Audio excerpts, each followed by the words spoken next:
Been reporting on the Prime Minister's visit from the ground in the US as she spoke to Member of Congress Joe Wilson and the CEO of fintech company Wellspun Rajesh Chakani. Listen in.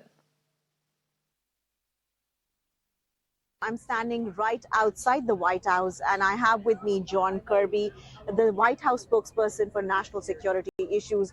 John, welcome to Times Now. My first question to you is that there was a long marathon of meetings that were held between President Biden and Prime Minister Modi and a whole supporting staff that was present over there. What was the outcome of those meetings? I think it's really about outcomes, because there were so many outcomes from these important meetings with Prime Minister Modi and his team. Everything from clean energy investments and technology to building more resilient supply chains between our two countries, improving trade between our two countries, signing on in the Artemis Accords for space cooperation, better defense cooperation. Now, India is going to be buying some MQ-9 drones from the United States, and now we are going to co-produce GE jet engines there in India.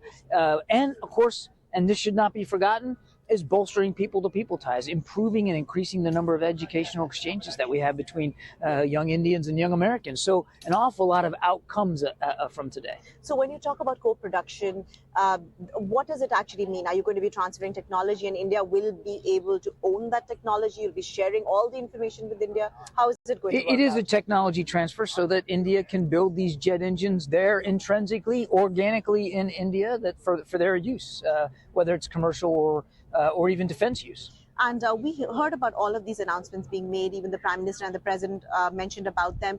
When do we see them getting implemented on ground? What is the timeline that has been set for the various announcements? Well, some of these deliverables are actually already in play in terms of some of the joint investments. Others may take some time. I mean, I can't speak for General Electric or how fast they can get to co-producing these jet engines, but all of these things will be in train very, very soon.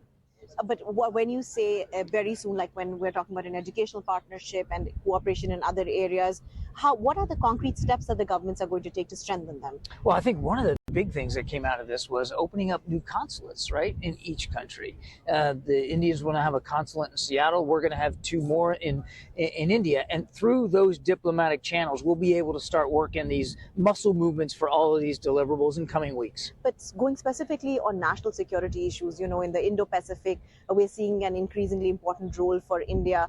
When you're talking about South Asia, just that particular area, there is also growing importance of India in that region. So what is the United States perspective and what does it see? What are the strengths that it sees in this relationship with India? There's actually it's about India's role in the world, not just in South Asia, not just in the Indo-Pacific. You heard the president talk about this.